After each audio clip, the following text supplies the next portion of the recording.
고린도전서 14장 1절부터 12절 말씀입니다. 고린도전서 14장 1절부터 12절입니다. 신약성경 279페이지에 있습니다.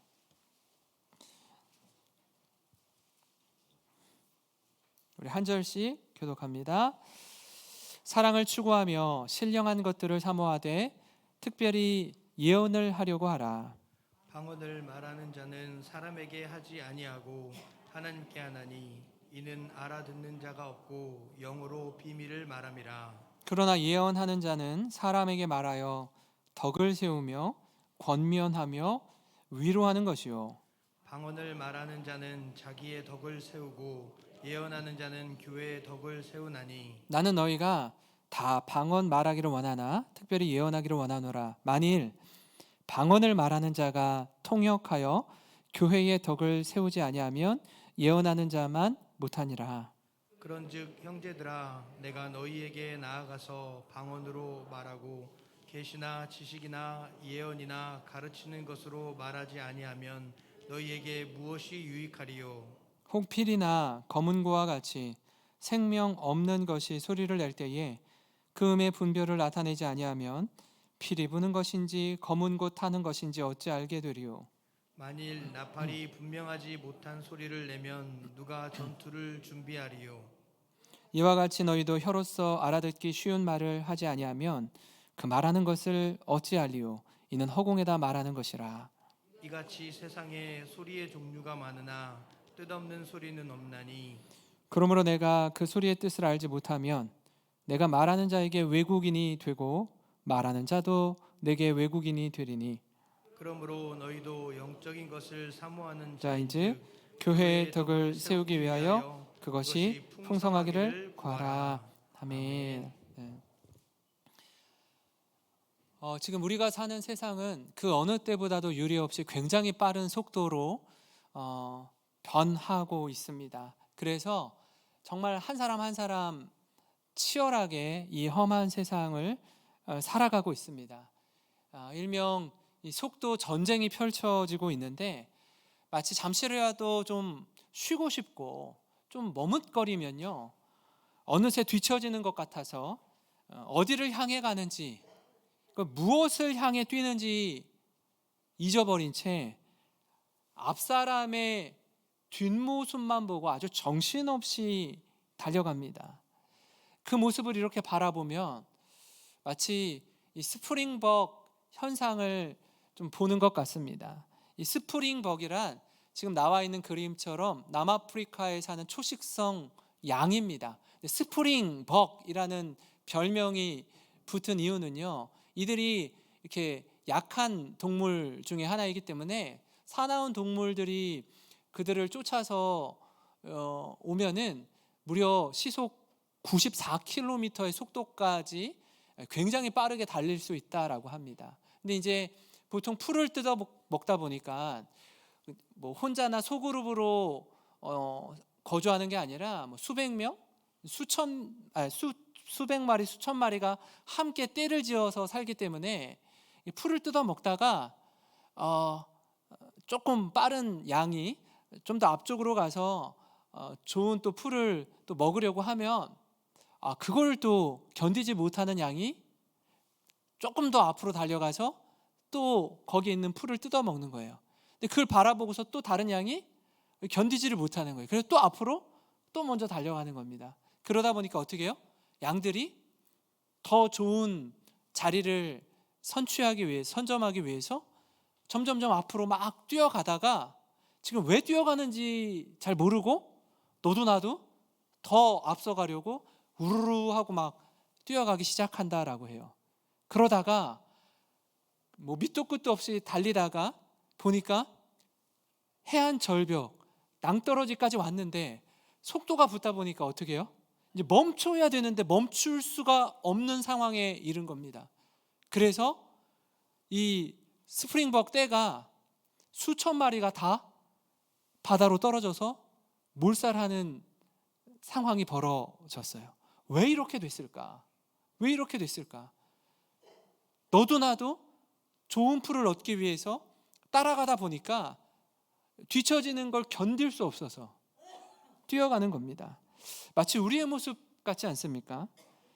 이른 아침부터, 어떤 분은 아주 새벽부터 시작해서요, 늦은 밤까지 모든 사람들이 얼마나 수고하고 애쓰는지 모릅니다. 우리 아이들 한번 생각해 볼까요? 아주 일찍 일어나서요, 밤 늦게까지 공부하느라고 이 학업의 경쟁 속에 치여 삽니다. 얼마나 피곤한지 몰라요. 부모들은요, 이 자녀 뒷바라지 하느라고 힘을 다해서 수고합니다. 뭐 어느 누구 할 것 없이 다들 속도 전쟁에 열을 올리고 있습니다. 그러나 우리 꼭 기억하시기 바랍니다. 이 속도보다 더 중요한 건요, 어디를 향해 나아가는지 그 방향이라는 겁니다. 잘못된 방향으로 빠른 속도로 나아가다 보면 더 빨리 가면 갈수록 잘못된 길로 들어서게 되는 겁니다. 내가 지금 어디로 가고 있는지, 이 길이 맞는 길인지 확인하는 기준이 필요합니다. 우리 인생의 지도, 기준을 하나님께서 우리에게 주셨는데요, 그것이 바로 하나님의 말씀, 성경입니다. 이 말씀을 통해서요, 확인하고 점검하는 겁니다. 내가 지금 바른 길을 걸어가고 있는지, 잘못된 길로 들어섰다면 이 길이 아니구나, 이 길로 가야 되는구나 라고 스스로 점검하면 됩니다. 이런 거친 세상의 한복판에서 살다가도 교회에 나와 하나님을 예배하고 주님의 말씀을 통해서 다시 한번 우리가 하나님의 뜻대로 살고 있는지 점검하고 확인하는 거예요. 그뿐입니까? 이 셀 모임을 통해서, 소그룹을 통해서 함께 그 마음을 나누고 점검하고 살피고 도전받는 겁니다. 그 코로나가 확산되면서 이 소그룹이 멈춰졌습니다. 그죠? 그리고 한 2년에 넘는 시간이 흘렀습니다. 그리고 다시 우리가 올해 3월부터 시작해서 셀 모임을 다시 갔는데, 이게 조금 난감한 상황이 펼쳐진 게 뭐냐면, 처음에 그 셀 모임이 멈춰지고 점심 식사가 멈춰지고 했을 때 많은 성도님들이 저에게, 목사님, 성도의 교제가 없으니까 너무 힘들어요. 예배만 드리고 그냥 뒤도 안 돌아보고 집으로 가니까 마음이 너무너무 공허해요. 셀을 했으면 좋겠어요. 식사했으면 좋겠어요. 교제 나누면 좋겠어요. 그렇게 말하시는 분들이 너무 많았어요. 그런데 2년의 시간이 흐르면서 이게 익숙해지기 시작하는 거예요. 뭐 이래도 괜찮네, 뭐 그냥 뭐 편한데, 좋은데.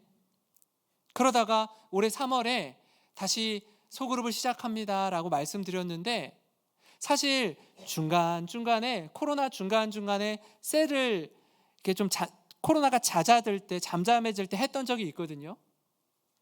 근데 그때보다도 이제 전격적으로 셀 모임을 시작하는데 리더부터 시작해서 성도님들이 별로 참여하지 않는 거예요. 제가 깜짝 놀랐어요. 왜 그런가? 2년 동안 지나면서 이게 익숙해진 거예요. 편해졌어요. 적당히. 좋은 게 좋은 거고. 지금 눈에 보이지 않는 많은 성도님들이 신앙을 잃어버렸어요. 그렇게 살아도 아무 일도 일어나지 않는 것 같은 거예요. 소그룹이 얼마나 중요한지요. 이 예배뿐 아니라 소그룹을 통해서 어떻게 해요? 나와 함께, 세상에 나 혼자 신앙생활 열심히 하는 것 같고, 나 혼자 세상에서 고군분투하는 것 같이 느껴지는 그때, 소그룹을 통해서 어떻게 해요? 나만 이렇게 사는 거 아니구나. 저 권사님, 집사님, 장로님들이 얼마나 믿음 안에서 세상의 빛과 소금으로 그리스도인으로 살아가기 위해서 애쓰는지 도전받는 거예요. 전우회를 확인하는 겁니다. 포기하지 않고 낙심하지 않고 믿음의 길 가겠노라 고백하고 다짐하는 시간이 이 셀 예배, 셀 가족 모임인 줄 믿습니다. 이것이 다시 회복되고 살아나기를 소망합니다. 이런 측면에서 소그룹이 너무너무 중요합니다. 함께 모여서 예배하고 말씀을 매개로 삶을 누리는 이 소그룹을 통해 위로와 용기를 얻고 다시 일어설 힘을 얻습니다. 이 풍성한 은혜를 누리는 우리 모든 성도 되시기를 간절히 소망합니다. 그러나 그럼에도 불구하고 우리가 그리스도인이 주의하고 경계해야 할 게 하나 있는데, 그게 뭐냐면요, 예수님을 주로 고백하는 교회 소그룹이 모이면서 교회가 부패하고 타락의 길에 들어서면 세상보다 더 세속화될 수 있고 세상보다 더 부끄럽게 다투는 현장이 바로 교회가 될 수 있다라는 거예요. 그래서 영적으로 깨어있고 말씀을 통해서 우리 내면을 비추고 서로 돌아보아 사랑과 선행을 격려하는 저와 여러분이 되기를 간절히 소망합니다. 오늘 읽은 말씀은요, 12장에 성령님께서 각 사람에게 주시는 은사에 대한 내용이 담겨져 있는 은사장이고요, 그 여러 가지 은사들, 많은 은사를 받고 특별한 은사를 받았을지라도 이것 없으면 아무것도 아닙니다 라고 말하는 사랑장이 13장에 나옵니다. 사랑이 없는 은사의 활용, 사랑이 없는 은사의 권위는요, 아무 것에도 쓸모가 없다라고 이야기해요. 그리고 오늘 읽은 14장에 12장에서 말한 수많은 은사들, 그 은사들 중에서 가장 끄트머리에 있는 은사, 그러나 많은 사람이 주목하고 있는 은사, 바로 방언과 예언에 대해서 바울이 언급합니다. 이 부분들을 좀 함께 나누고자 하는데요, 하나님께서 각 사람에게 주신 은사대로 섬길 때 우리가 추구해야 할 것이 무엇인지 세 가지로 같이 나누고자 합니다. 그 첫 번째는요, 사랑을 추구하며 영적인 것을 사모해야 한다라는 거예요.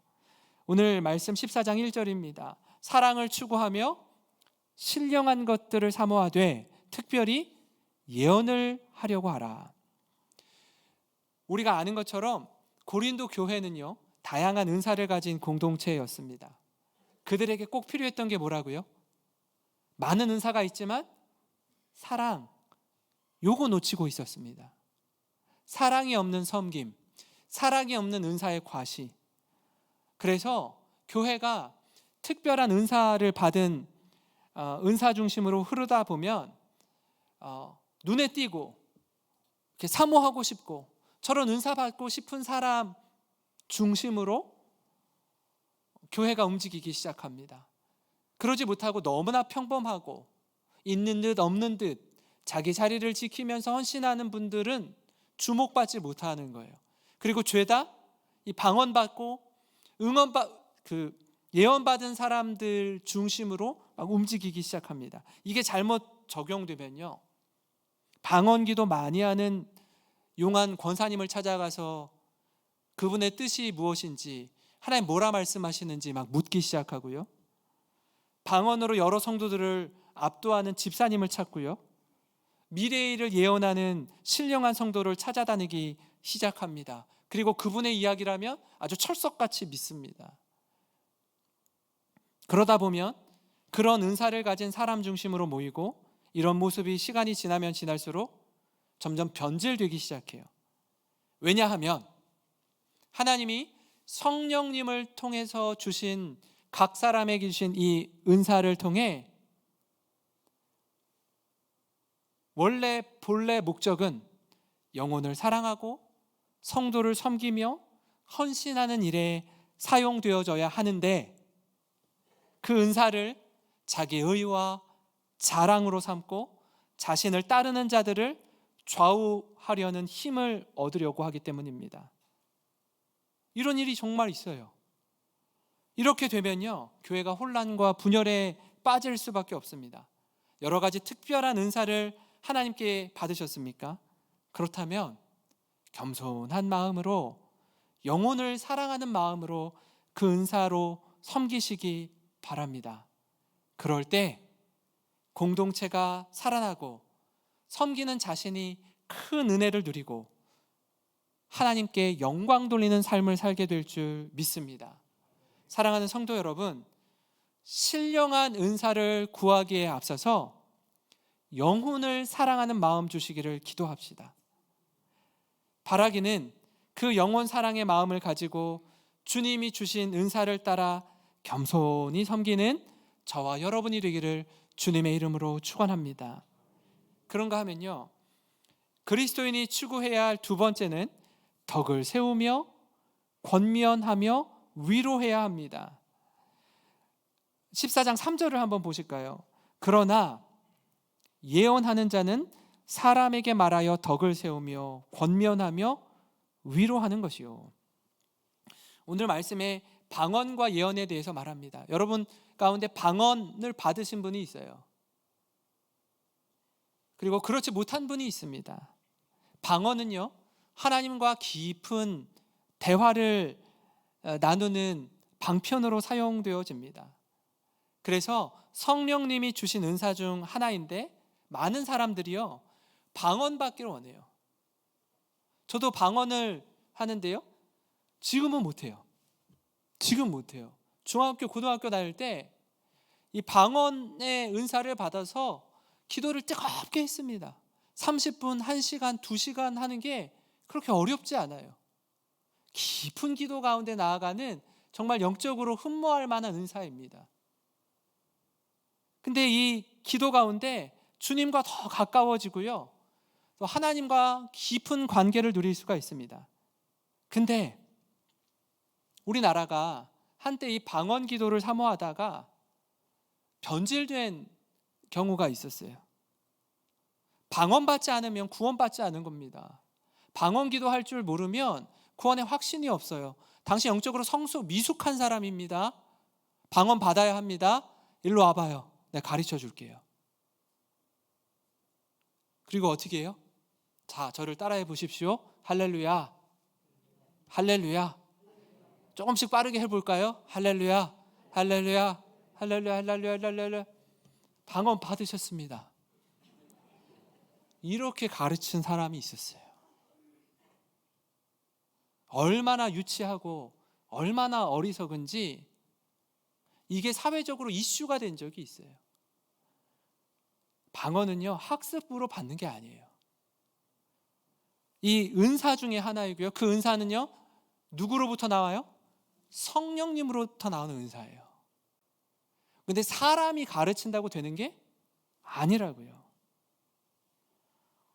이를 통해서 교회가 얼마나 웃음거리로 전락해 버렸는지 모릅니다.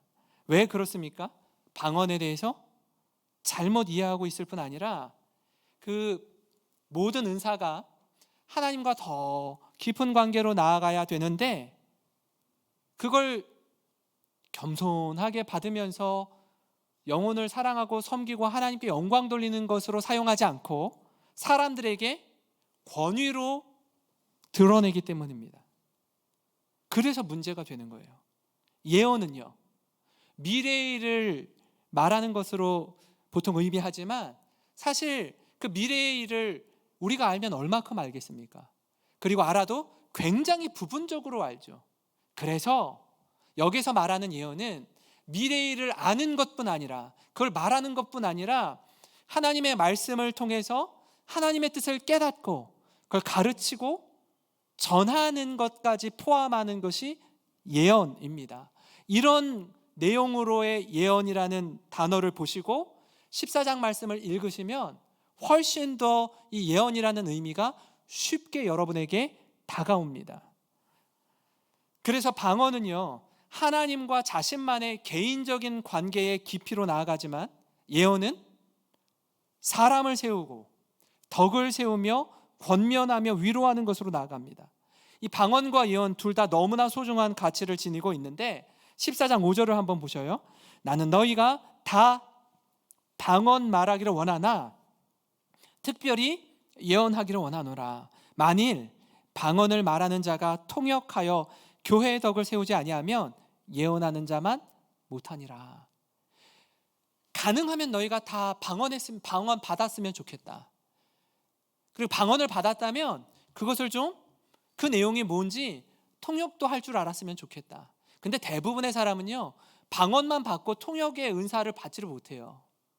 그래서 이게 자신이 하나님 앞에 기도하지만 그 기도 소리를 듣는 다른 많은 사람들은요, 무슨 기도하는지 도통 몰라요.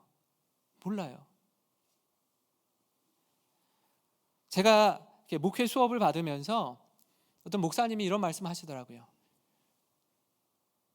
대표 기도는 짧게, 개인 기도는 깊이 있게 하라고요. 여기 와서 서서 기도할 때요, 창세기부터 요한계시록까지 다 천지창조부터 마라나타 주 예수여 어서 오시옵소서까지 기도하지 말고, 대표 기도는 간결하고 짧고 기록해서 하고, 개인 기도는 깊이 있게 하나님과 독대하면서 기도하라는 거예요. 이 공동체에서 함께 기도할 때도 마찬가지입니다. 혹 나의 기도가, 나의 방언이 다른 사람에게 이렇게 영향을 끼치는 것 같으면 어떻게 해요? 잠잠하게 하는 거예요. 그래도 안 되면요, 집에서 기도하든지 기도실로 가든지 혼자서 주님과 깊이 있게 독대하는 거예요. 너무 커지면 힘들어하는 믿음이 연약한 지체들이 있다라는 겁니다. 그래서 이 방언을 하거나 예언에 대해서 말할 때 어디에 우리가 집중해야 되는지, 성령의 은사라 할지라도 교회에 덕을 세우고 영혼을 살리는 일에 귀하게 쓰임받기를 바울이 간절히 소망하는 마음을 담아 기록하고 있습니다. 이 중심을 잘 붙잡고 하나님께서 우리 각 사람에게 주신 은사를 따라 교회에 덕을 세우는 우리 모든 성도 되시기를 주님의 이름으로 축원합니다. 마지막으로요, 그런 각양 은사를 받은 그리스도인이 추구해야 될 것은 교회에 덕을 세우는 겁니다. 오늘 말씀의 결론이기도 하고요, 바울이 여러 가지 은사를 통해서 나아가야 할 방향과 목적 역시 교회에 덕을 세우는 것으로 귀결됩니다. 고린도전서 14장을 집으로 돌아가셔서 읽으시면요, 중간중간에 방점을 찍을 때마다 교회에 덕을 세우기를 바랍니다 라는 내용이 중간중간에 담겨 있습니다. 오늘 말씀 12절에도 담겨 있는데 우리 같이 읽어볼까요? 그러므로 너희도 영적인 것을 사모하는 자인즉 교회에 덕을 세우기 위하여 그것이 풍성하기를 구하라. 여러분, 신령한 은사, 영적인 은사를 사모하는 이유는요, 다름 아닌 교회에 덕을 세우기 위해서 사모하는 겁니다. 이 목적이 흔들려 버리면 결국 은사를 받은 자신이 드러나게 되어 있습니다. 아니, 자신을 드러내려고 은사를 사용합니다. 그래서 남들에게 주목받는 은사, 눈에 띄는 은사를 통해 다스리고 군림하려고 하는 거예요. 그러다 보니까 문제가 생기는 겁니다. 왜 바울이 12장에 나와 있는 여러 가지 은사 중에서 굳이 첫째는 사도요, 둘째는 가르치는 교사요, 셋째는 복음 전하는 자요, 그 다음은 뭐요, 그 다음은 뭐요, 그 다음은 방언이요, 그 다음은 예언하는 자요, 그 다음 저 뒤에 있는 방언과 예언을 왜 굳이 14장 처음부터 끝까지 이야기를 할까요? 그렇게 순서상으로는 밀리는 여러 가지 은사 중에 저 끄트머리에 있는 은사가 왜 14장에 가서 다시 한번 언급할까요? 사람들이 주목하는 은사이기 때문에 그래요. 사람들에게 주목받는 은사이기 때문에 그래요. 이걸 갖고 서로 다투고 자기가 옳다고 주장하고 분열하는 교회들을 보면요, 이렇게 말합니다. 양쪽 다의 이야기를 들어보면 하나같이 하나님을 위해, 교회를 위해 내 주장 포기할 수 없다라는 거예요. 이쪽도 나와 결을 같이 하지 않는 사람들은 나를 반대하는 사람이요, 하나님을 대적하는 사람이라고 해석하는 겁니다. 나는 옳고 저들은 틀렸다는 거예요. 그래서 가만히 있을 수 없고 어떻게 해서든 우리 편이 되지 않으면 나누어지는 게 옳다라고 주장합니다. 제가 서두에 말씀드렸지만 가장 영적인 것이 가장 세속적인 것으로 전락할 수 있습니다. 너무나 아이러니한 게 사람이다 보니까 이미 교회 안에 권력을 가지고 있는, 권위를 가지고 있는 기득권 세력과 새로 교회에 온 세력들, 사람들 사이에서 누가 이겨요? 누가 힘이 세요? 기존에 있는 사람들이 세죠. 지그시 누릅니다. 힘쓰지 못하게 합니다. 그러면 새로 온 사람들은요? 상처를 받죠. 상함이 있죠. 견디다가 머리로 들이받아요. 같이 다툽니다. 이렇게 서로 자신이 옳고 저들이 틀렸다고 주장하면요, 마음이 나눠지고 다툼은 커져서 골이 깊어집니다. 그런 교회들 주위에 여럿 있습니다. 목사로서 그런 이야기를 들으면 억장이 무너져요. 너무너무 마음이 아픕니다. 어디서부터 잘못된 겁니까? 예수를 주로 고백하며 서로 사랑하라고 모인 교회에서 하나님께 받은 은사 가운데에 이 은사를 통해서 교회를 섬기라고, 교회의 덕을 세우라고 주셨는데 자꾸 내가 드러나려고 하니까 다투는 거예요. 내가 주목받고 인정받고 칭찬받으려고 하니까 다투는 거라고요. 하나님이 놀랍게도 각기 다른 은사를 주셨습니다. 똑같은 은사를 가진 사람들 그렇게 많지 않아요. 그러면 교회라는 곳은요, 그 은사를 받은 대로 그림, 퍼즐 조각처럼 자신이 받은 은사의 영역을 따라서 섬기면 됩니다. 그러면 교회가 건강하고 아름다운 교회 공동체로 세워지게 될 줄 믿습니다. 근데 서로 이 퍼즐 조각 하겠다고 붙는 거예요. 여긴 텅텅 비어 있는데 내가 채워야 할 퍼즐인데 이거는 관심 없고 이것만 하겠다고 하는 거예요. 그래서 다투는 것 아니겠습니까?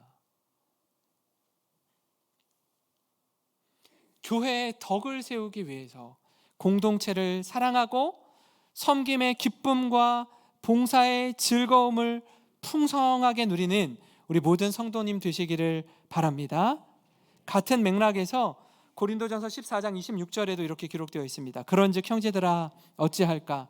너희가 모일 때에 각각 찬송시도 있으며 가르치는 말씀도 있으며 계시도 있으며 방언도 있으며 통역함도 있나니 모든 것을 덕을 세우기 위하여 하라. 모든 것을 뭐 하라고요? 덕을 세우기 위하여 하라고요. 하나님을 예배하고 찬송하며 받은 은사를 따라 가르치기도 하고 방언도 하고 통역도 할 때 가장 중요한 건 뭐라고요? 바로 덕을 세우기 위하여 하라는 겁니다. 우리 교회가 교회의 덕을 세우는 이 일에 힘쓰기를 원합니다. 그래서 모든 성도들이 각기 받은 은사를 따라 섬길 때 특정 누가 드러나는 것이 아니라 하나로 어우러져서 오직 그리스도 예수만 높이며 그 은혜가 충만한 교회가 되기를 간절히 소망합니다. 사랑하는 성도 여러분, 이제요 우리 교회가 하나씩 새롭게 시작되는 것들이 있습니다. 현장 예배로의 회복이 있었고요, 또 주일학교도 조금씩 부흥하고 있습니다. 셀이 시작되었고요, 돌아오는 주일부터는 오후 예배와 식사가 준비됩니다.